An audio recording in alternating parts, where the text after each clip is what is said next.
Ever walk into a room and you know something's just, like, off? Mm-hmm. That's colony collapse disorder, kinda. But with, like, way more buzz. Yeah. Not just a few bees taking a day off, it's the whole hive gone MIA. And you guys sent in a ton of research on this. That's a lot, yeah. So we're going full-on bee detective today, figuring out where all the buzz went. Full bee detective. I like it. And you're right, we've got a mountain of research here. Some of it's brand new, cutting-edge stuff, and some, well, let's just say some of these reports are practically antique. See, that's what gets me. It's like this puzzle's been around forever. Oh, yeah, we're talking about tracing this mystery back to, like, the Victorian era almost. Okay, but before we go full Sherlock Holmes on this thing, let's set the scene for our listener. What does a beekeeper actually see when they open up a hive and bam, CCD is hit? All right, so picture this. You're a beekeeper, right? You're opening up a hive that was totally buzzing, thriving just a few weeks ago. You look inside, and the honeycomb's full, there's pollen stocked up, even the queen's just hanging out, looking as regal as ever. But no workers, like, at all. Exactly, no workers. And here's the really creepy part. No dead bees either. No sign of a struggle, no indication of what happened. They're just gone. Not out foraging, not clustered nearby. Vanished. Poof. Okay, now that's just unsettling. Bees are workers, they don't just ditch a perfectly good hive. Something had to be seriously wrong. Makes you wonder, was this happening way back when, too? Did beekeepers in the olden days deal with disappearing bees? Oh, absolutely. We're talking reports going all the way back to the late 1800s. Back then, they had different names for it, though. May disease, sometimes, or disappearing disease, even autumn collapse. It's almost like even back then, they were stumped. So, not a new problem, or like a cold case passed down through generations of beekeepers. And a global one. At that, this isn't just happening in one place. Oh, it's not just our bees pulling a Houdini. This is worldwide. Oh, yeah. We've got reports from all over North America, Europe, Asia. Makes it even trickier to crack the case. So we've got a global mystery, a history that goes back centuries, and a whole lot of worried beekeepers. Where do we even start looking for answers? Well, every good mystery needs a good suspect list. Let's hear it then. Who are the usual suspects when it comes to disappearing bees? Well, I'd say at the very top of the list, we've got to talk about a suspect that's, well, it's small. Okay. But mighty. We're talking about the Varroa destructor mite. Varroa destructor. Yeah, that name definitely sounds like a bad guy. What makes these mites so dangerous to bees, though? Imagine a tick. Okay. But like 1,000 times worse. They latch onto bees, these mites, and they drain their hemolymph. Hemolymph, refresh my memory on that one. Essentially, it's bee blood. And it's vital for their immune system, but it gets worse. These mites don't just weaken the bees by, sucking their blood. They actually infect them with viruses, too. Oh, no. So they're like little flying disease factories. Exactly. They spread things like deformed wing virus, acute bee paralysis virus. It's a 1-2 punch that can really decimate a hive. Yeah, that doesn't sound good. I read that one study actually found that Varroa mites were the primary cause of death in over 85% of the hives that didn't make it through one particularly bad winter. Yeah, they're bad news. Okay, so these mites are a big deal, clearly. But if they're so common, why aren't all hives collapsing? Aren't there ways to treat them? There are treatments, but it's a constant back and forth, It's like this constant battle. Think of it like antibiotic resistance over time. Those mites, they can actually become immune to the treatments, and that makes them even tougher to control. So it's like a never-ending cycle. Exactly. And remember those viruses we talked about? Yeah. Well, that brings us to another suspect, Israeli Acute Paralysis Virus. IAPV. IAPV, right. Yeah. That one rings a bell. Didn't scientists used to think that that virus was the cause of CCD? Like the smoking gun? Yeah, there was a big study back in 2007 that found IAPV in a huge percentage of collapsing colonies. It seemed like a done deal, case closed. But like with most good mysteries, it's turned out to be a lot more complicated than that. Okay, so what's the current thinking? Is IAPV off the hook? Or is it still a suspect? Oh, it's definitely still in the lineup. It might not be the sole cause of CCD, but it weakens bees in a really sneaky way. It disrupts their ability to make proteins. Proteins, those are kind of important, right? For, well, everything. Exactly. And when bees can't produce enough proteins, it leaves them super vulnerable to a whole bunch of other problems, including those Varroa mites we were talking about. Ah, okay. So it's like IAPV sets the stage, weakens the bees' defenses, and then something else like those mites swoops in for the final blow. You got it. It's a perfect example of how multiple stressors can combine to create a really bad situation for bees. Right. And it's not just mites and viruses, is it? We've also got a fungal suspect to add to this lineup, Nosema ceranae. Did I say that right? Nosema ceranae. You got it. Okay, good. I've heard of Nosema apis. Is this like a cousin? It's a close relative, yeah. But this one, Nosema ceranae, it's a newer arrival on the bee disease scene, and let me tell you, it's causing quite a stir. This fungus is aggressive. It can wipe out a hive so fast. Wow, but hang on. I thought I read somewhere that the research on Nosema ceranae was kind of, I don't know, inconclusive? Yeah. Some studies say it's a major player in CCD, and others say it's not that big of a deal. So which is it? And that right there is the million-dollar question, isn't it? It highlights just how complex CCD is. It's like trying to solve a puzzle, but half the pieces are missing. And the other half keep changing shape. Exactly. Some researchers are convinced Nosema ceranae is a primary cause of CCD, while others think it's more of an opportunist.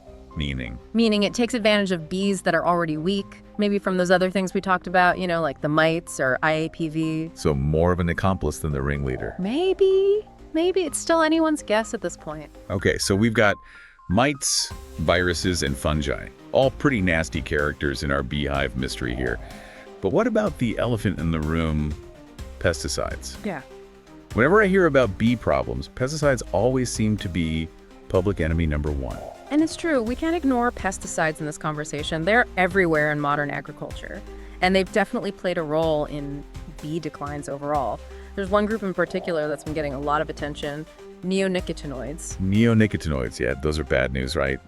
Don't they, mess with bees' navigation, their memory? That's what some of the lab studies are showing. Really? Yeah, even at super low doses, neonicotinoids can really disorient bees, make it hard for them to find their way back home. And that's obviously not good. No! Imagine going to the grocery store and forgetting where you parked your car, but every single time.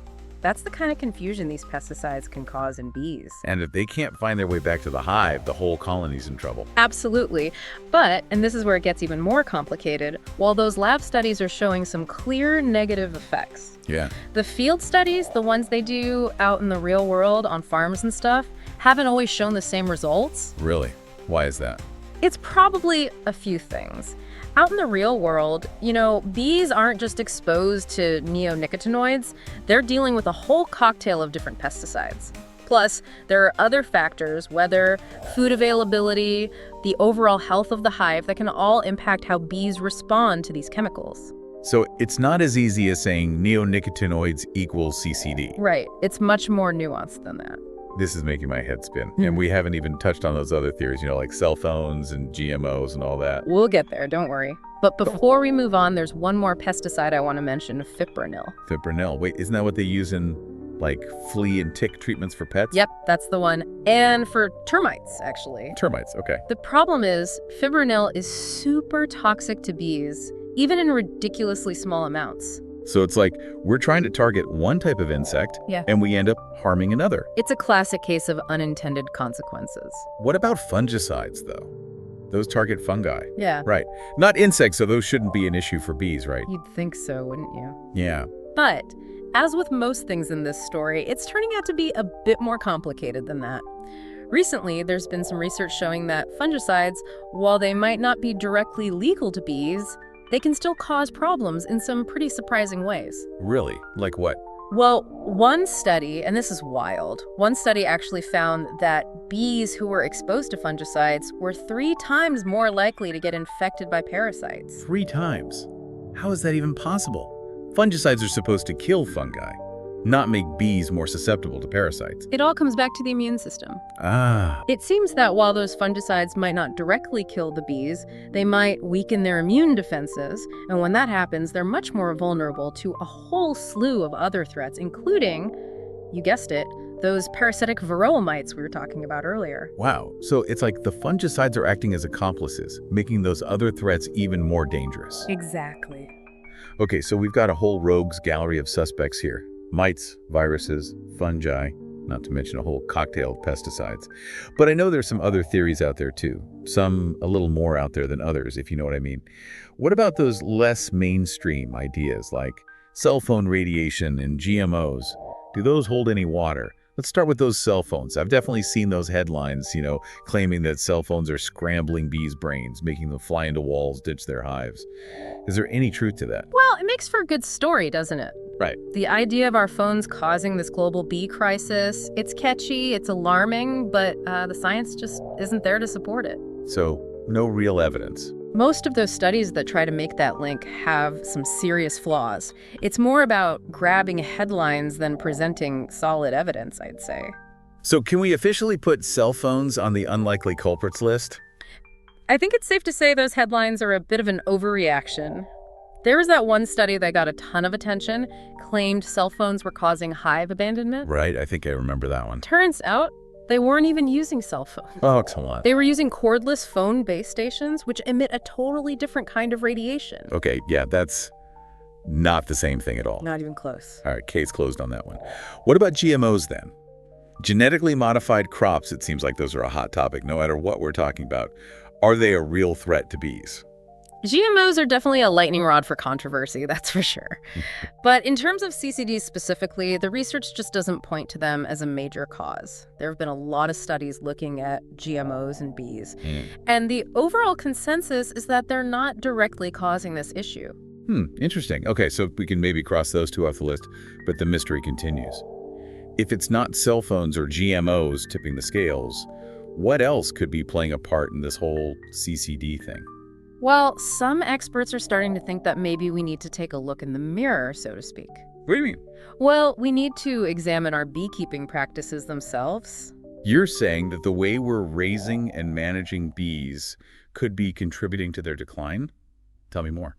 Think about how commercial beekeeping works today. It's a tough business. Hives are trucked all over the place, constantly on the move to pollinate different crops. It's like... But bees' life on the road. Exactly. And all that travel, all that change, it's stressful. They're exposed to different environments, different pesticides, constantly on the go. It takes a toll.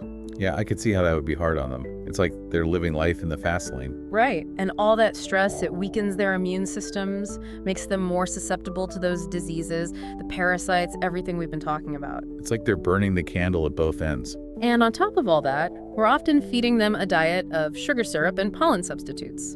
Which, I mean, it keeps them going, but it's not exactly a balanced natural diet. Yeah, I was going to say, that can't be good for their health in the long run. Yeah. So it's not just what we're exposing them to, it's what they're not getting that could be contributing to the problem. It sounds like the way we're managing bees in this modern world might be putting a lot of stress on them. Yeah. Okay, so we've covered a lot of ground here, talked about the threats, the potential culprits, but I want to shift gears for a moment and talk about why this all matters. Why should people care about CCD? What's the real-world impact if we lose these bees? Well, I mean, the impact would be huge. For one thing, our wallets would definitely feel it. We're talking about billions and billions of dollars worth of crops that rely on honeybees for pollination almonds, blueberries, apples, cucumbers, the list goes on and on. So no more almond butter and jelly sandwiches. Well, maybe, but they'd be a lot more expensive. Right. But it's bigger than just the economic impact, isn't it? Absolutely. It goes way beyond that. Bees are crucial for a healthy environment. They're the ones pollinating the wildflowers, the trees, all these plants that support this huge, intricate web of life. Losing bees would have a ripple effect on the entire ecosystem. We're talking about a potential ecological disaster here. So what can we do? We've talked about all these threats, all these things working against bees. What are the potential solutions? The thing is, there's no easy answer, no one magic solution that will fix everything. But there are things we can do, things we can focus on. One really promising area is promoting the use of native bees for pollination. Native bees, meaning? The bees that are already here, the ones that are adapted to our local environments. Right. So why aren't we using more native bees? Well, there are challenges. For one thing, native bees, a lot of them are solitary. They don't live in big colonies like honeybees do, so that makes them trickier to manage on a large scale. And we still have a lot to learn about them, their specific needs, how to best support them.